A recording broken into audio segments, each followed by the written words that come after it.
Hi, everyone. Welcome back to the Turtle Wins the Race Home-Based Business Podcast. I'm Kara Buntin. I've had a home-based business since 1999. I used to sell wedding cakes. Now I sell online. So that's what we talk about on here.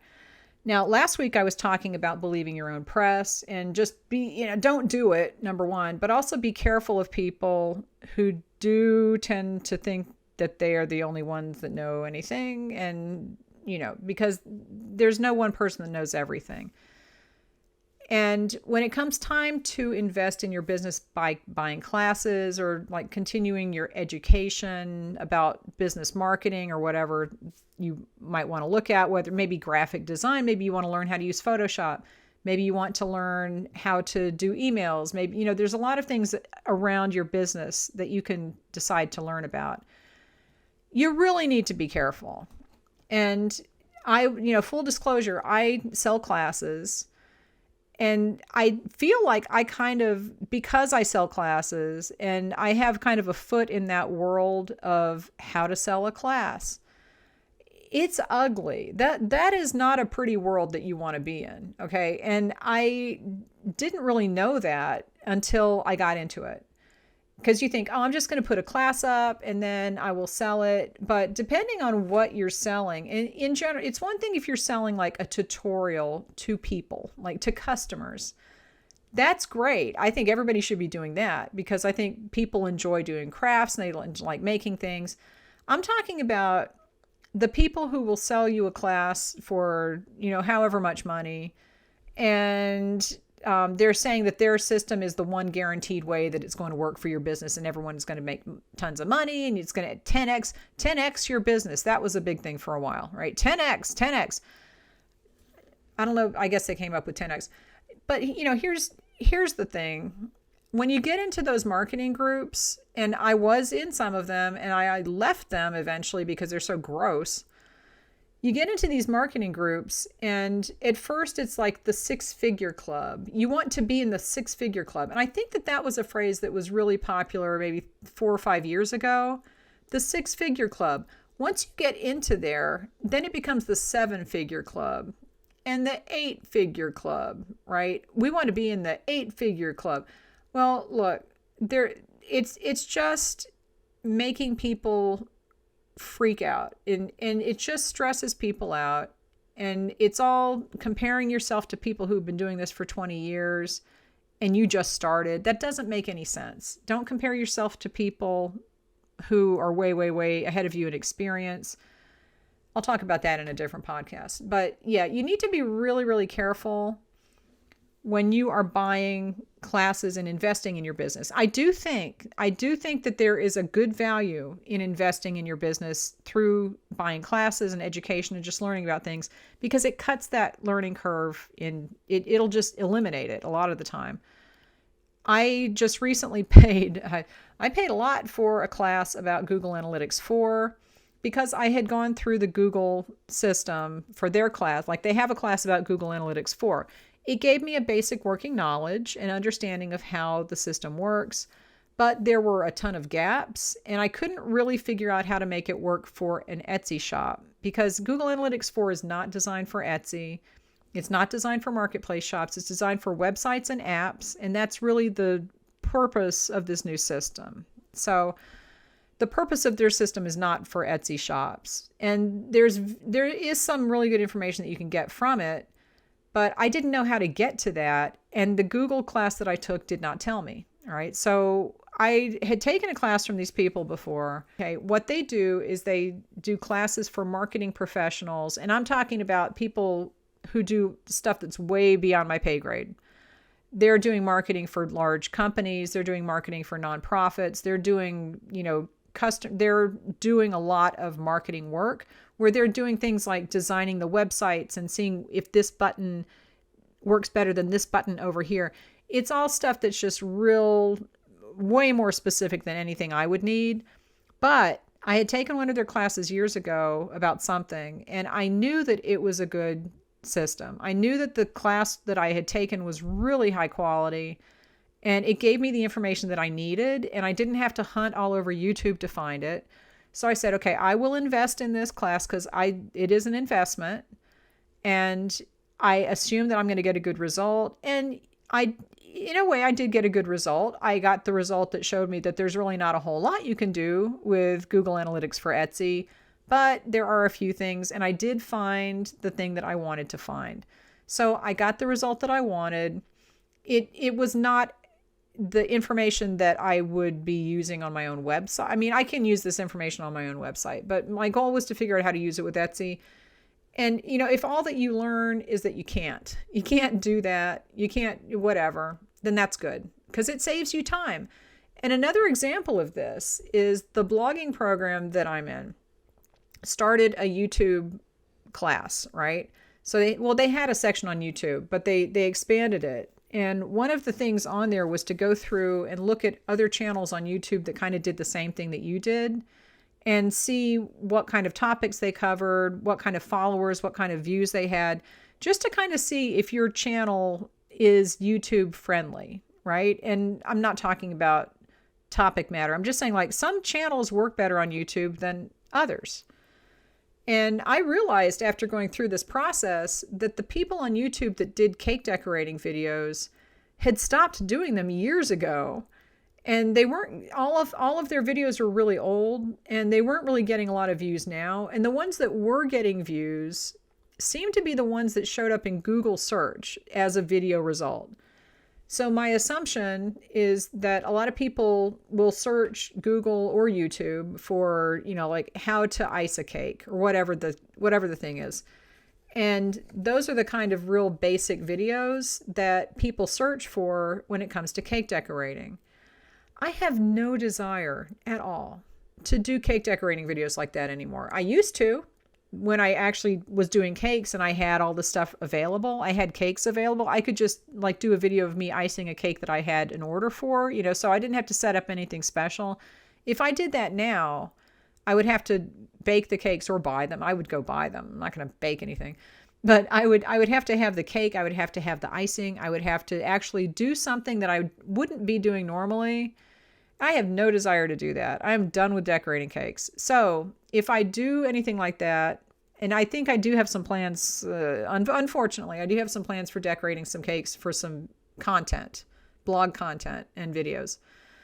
But going through this process that I got from being in this program, which I paid for, and it's not super expensive, but it wasn't $10, But going through that process made me realize that if I want to do a cake decorating channel and I want to get viewers to it through the YouTube system, that I need to decorate cakes in a very specific way.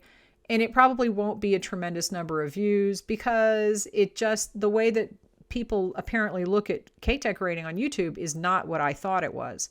So just, going through that class was valuable in that it told me not to do that. It told me that if I'm going to do a cake decorating channel, I might as well just have it search-based. It's a very long, YouTube is long and convoluted and it's a big mess.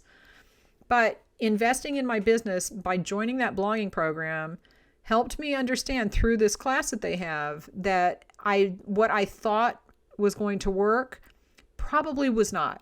And it saved me a heck of a lot of time. And I did a whole complete directional shift on what kind of videos I put on my cake channel now. And it's working for the purposes that I want it to work for. So investing in my business that way did help, even though it wasn't the outcome that I thought I was going to get, right? I thought I was going to learn how to build up a cake decorating channel. That's not exactly what happened, but it still saved me time. It saved me effort. It saved me wasted money, probably, So investing in your business doesn't always get you the direct result that you think it will, but it's never lost if you actually go through and take the time and it's a good program. I have had experiences, and I mentioned the marketing groups for people who sell classes. You have to be really, really careful because people who sell classes that you would probably be looking at I say, I'm going to invest in this class for my business. I'm going to pay for this class. there are very, very, very standard tricks that they use to get you to buy that class, because they have words that they use in the emails. They have things that they do in the webinars, like sign up for this free webinar and it's starting in 10 minutes. There's all kinds of basically BS stuff that they do during those webinars, and it's always built to make you think that you need to buy this stuff right now. They'll throw in extras. I mean, I could go through, that could be another topic for another podcast. It's just marketing tricks that make you want to buy this now, and you think you're getting all these extra stuff. That's like throwing in the extras. Those extras are usually old classes that they don't sell anymore, but they still have the content there. So they're like, I'll put that in as a bonus. That it might be completely outdated, but you're thinking, I'm getting a bonus, and your brain is lighting up going, ooh, give me that bonus. So there's, you have to be really, really, really careful. If you know that other people who you trust, and don't believe reviews online. When you see these reviews, there's just so much that's faked out there. And I think we all know this, but it's hard to, like I said, kind of sift through the chaff to get to the wheat. It's very difficult when there's so much information out there. At the same time, I do think it's important to invest in your business by buying classes occasionally, but just be careful when you do it. All right. Now, the other way that you can invest in your business, and clearly this is something that everybody has done at some point, is by maybe upgrading your equipment. It's by trying new equipment, right? Maybe you want to create a new product. I would be, again, I am very conservative financially. So when I'm giving advice, I don't give go for it and think about it later. That's really stupid. Number one, if you don't have the money for something, don't spend it. Don't spend money that you don't have. Don't finance things on your credit card. If there will be times when you need to do that. But if you can't pay it off at the end of the month, then you have to take the interest into account as part of your costs. Just think of it that way. So make sure that you're taking that into account. And if you still think you can handle that, then go right ahead. But I've talked about building up an emergency fund. You need to do that. You need to have working capital. You need to do that. And everybody can do this. $5 a week. It can be done. I'm not saying it's going to be easy, but it can be done. And everybody should do that, because that way, if you do need, see these evil printers back, I should be careful what I say. They will hear me. These evil printers, there are 3 of them. There's one down there. There's one up there and that one. Okay. 2 of those right now. I'm cleaning the print heads. So you can see behind me on the table there, that black thing. That's one of the print heads. They're both sitting there. 2 evil little print heads. I've been cleaning these things nonstop for the last month, because there was a problem with the ink and the manufacturer had a problem, blah, blah, blah. But it basically destroyed a whole bunch of my printers. And I'm still in the process of kind of working through that and trying to make sure that the ink that I'm using now is right. Sometimes you need to buy new equipment. All right. So that's one thing. But if you ever want to say, okay, I want to invest in my business by modernizing my equipment, I want to upgrade to this. And there are examples where someone will pay and invest, and this is an investment in a long arm quilting machine. Those things are fantastic, but they take up a lot of room and they're very expensive. Don't do that unless you can see how you're going to earn your money back with that in X amount of time, right? Because I would love to have a long arm quilter. I would love that, but I don't quilt for anybody, so I don't see that there's a way that I could get that investment back. That would involve, learning how to do it right. And I know everything is computerized now. It's just incredible, but it would involve learning how to do it, building up another business. It's not the kind of thing that you should do unless you have definite doable goals in mind, and exactly the path that you're going to take if you're going to invest a lot of money in something where you're going to get a payback. And sometimes you do need to pay upfront and then assume that it's going to work. Okay, that's kind of taking a leap of faith. I'm very nervous about that kind of stuff, but it does help. It does work for some things. There are things that I am investing in right now that are really not paying me back yet, but I think that they will down the road. And I'm not putting a whole lot of money into it, and I wouldn't spend a whole lot of money until I can see that what I'm doing is actually working, and that's going to take some time. So I guess what I'm saying is that you do need to invest in your business.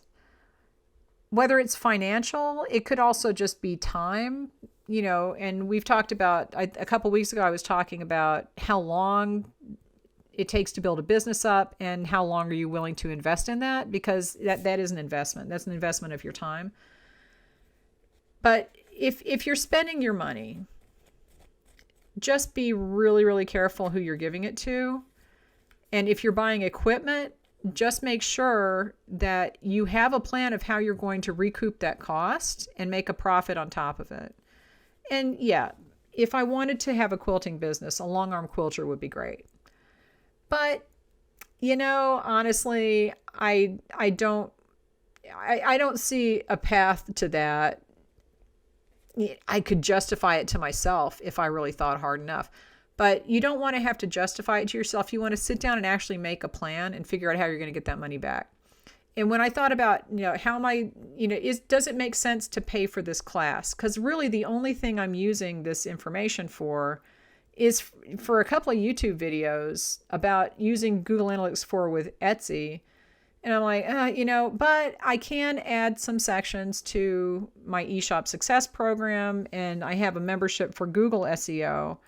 So the things that I learn in this class, if I can then go to Google Analytics and figure out how to use those things that I learned to tailor it to what I need for those classes, then it could be a benefit to the value of that class to other people, and it could work out in the long run. I'll earn the money back from YouTube ad revenue eventually. Not soon, but it doesn't really matter, because I feel like I saved a lot of time in trying to figure this stuff out. And like I said, it also showed me that there's not a whole heck of a lot that you can do with GA4 for Etsy, because it's not our website. I've said this a million times in the last week. Etsy's not our website, but taking this class just clarified that for me. And it prevents me from spending more time going online searching for more information that probably isn't going to help. Okay, I know that this was a very rambly episode, but if you have comments about things that you've invested in that you thought were good for your business, whether it's time, money, classes, equipment, whatever it is, post them in the comments and let us know, and we can all kind of compare notes. So what's the best investment you've ever made in your business? Put it in the comments, give this video a thumbs up, and I will talk to you next week.